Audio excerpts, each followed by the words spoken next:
Você já deve ter escutado falar na sua trajetória escolar, ou ainda então vai ouvir falar ou estudar para os Enems, vestibulares, sobre pressupostos e subentendidos. Pressupostos e subentendidos são informações expressas implicitamente dentro de um texto, ou seja, são expressas diretamente, são geralmente sugeridas pelo texto. Pode ser através do contexto em que se segue, ou então por meio de marcas linguísticas. E é disso que eu vou falar neste vídeo. Bom, para a gente poder realizar uma leitura eficiente, é necessário nós irmos além da informação explícita. Por meio do que é apresentado no texto, deve-se ser capaz de se pressupor e também de subentender ideias implícitas e explícitas nas entrelinhas. E assim, para melhorar na interpretação de texto, no primeiro momento é preciso ter em mente que um texto ele é formado por informações explícitas e por informações implícitas. As informações explícitas são aquelas manifestações manifestadas pelo autor de forma declarada, com todas aquelas letras dentro do texto. Já as informações implícitas não são manifestadas pelo autor de forma direta no texto, mas podem ser inferidas. Por exemplo, eu vou colocar um enunciado aqui em cima para vocês. Aninha parou de tomar refrigerante. A informação explícita é: Aninha não toma refrigerante atualmente. Mas a implícita é que Aninha tomava refrigerante antes. Mas Yusuf, sobre inferência, o que é fazer uma inferência? Bom, fazer uma inferência significa concluir alguma coisa a partir de outra coisa já conhecida. Fazer inferências no Enem, no vestibular, são habilidades fundamentais aí a partir de enunciados e textos. Então nós vamos ver dois tipos de informações que podem ser inferidas, que são as pressupostas e as inferidas.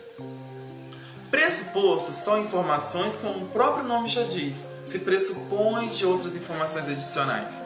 E essas informações são expressas de maneiras implícitas, mas são facilmente identificadas e compreendidas a partir de compreensões, ou seja, imagens, e presentes no texto.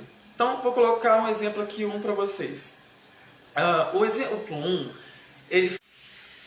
Neemias continua bonito desde o ensino fundamental. Qual que é a marca linguística dessa frase? Qual que é o pressuposto? Bom, a marca linguística dessa frase de pressuposição é o verbo continua. Ou seja, Neemias continua ainda bonito. A marca linguística de pressuposição.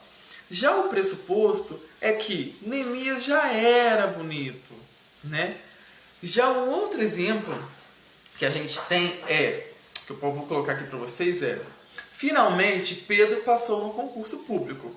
Qual que é a marca linguística dessa frase?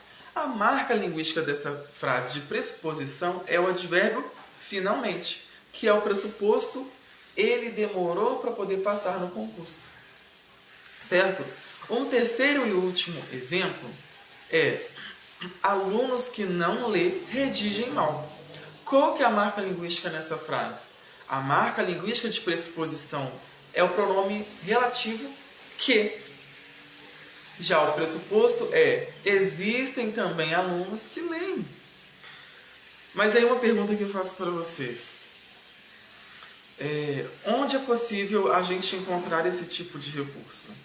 É exatamente que é muito comum nós encontrarmos esse comum, utilizado em anúncios publicitários, que eu vou colocar uma imagem aqui para vocês, que você pode poder mostrá-los. Ali diz: aproveite que você ainda pode escolher o que o seu filho escuta, o que ainda seu filho escuta.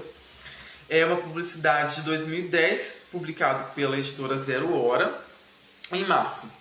O uso ali do marcador de pressuposição é o marcador ainda. Ele também é chamado de operador argumentativo, que indica que se refere a uma situação que não vai permanecer daquela maneira. O uso do ainda, como se diz, aproveite que ainda você ainda pode escolher o que o seu filho escuta. O uso desse ainda estabelece o pressuposto de que um dia os pais perderão o poder de escolher o que os seus filhos escutam. Mas quais as marcas linguísticas mais comuns, Yusuf? Bom, as marcas linguísticas mais comuns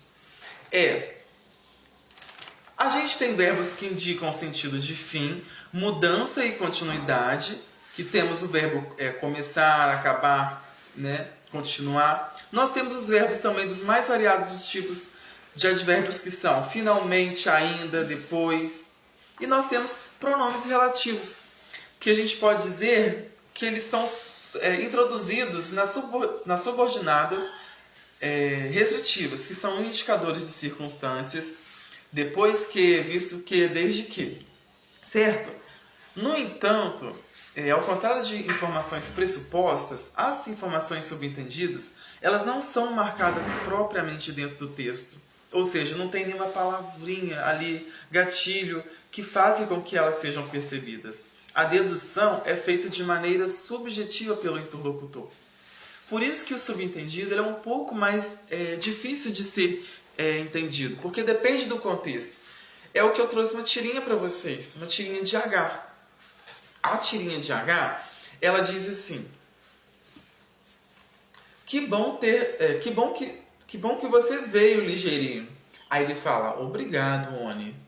Mas tem uma pergunta: a que horas os seus pais vão voltar? Tá vendo? Nós temos ali 2 quadros. E aí, por trás da pergunta, a que horas os seus pais vão dormir, Oni? Está, na verdade, qual a afirmação? Que ele quer ficar a sós com ela. Ou seja, parece que por trás desse enunciado existe um outro, né? Essa é a ideia de subentendido. É isso que é percebido pelo contexto. Mas qual que é o não verbal, Yosef? A não verbal reforça a ideia também de que os pais dela não deixam eles ficarem sozinhos, visto que eles estão ali sentados exatamente juntos entre os dois. Já um outro exemplo de subentendido é quando o aluno, por exemplo, professora, que horas são? Aí a professora vai e responde: pode guardar o material. Bom, percebe? Mais uma vez, há a comprovação de que a linguagem ela é usada de acordo com os objetivos do locutor. É isso que eu trouxe para vocês. Espero que vocês tenham entendido. Deixe seus comentários aqui embaixo, fiquem à vontade. E é isso. Tchau.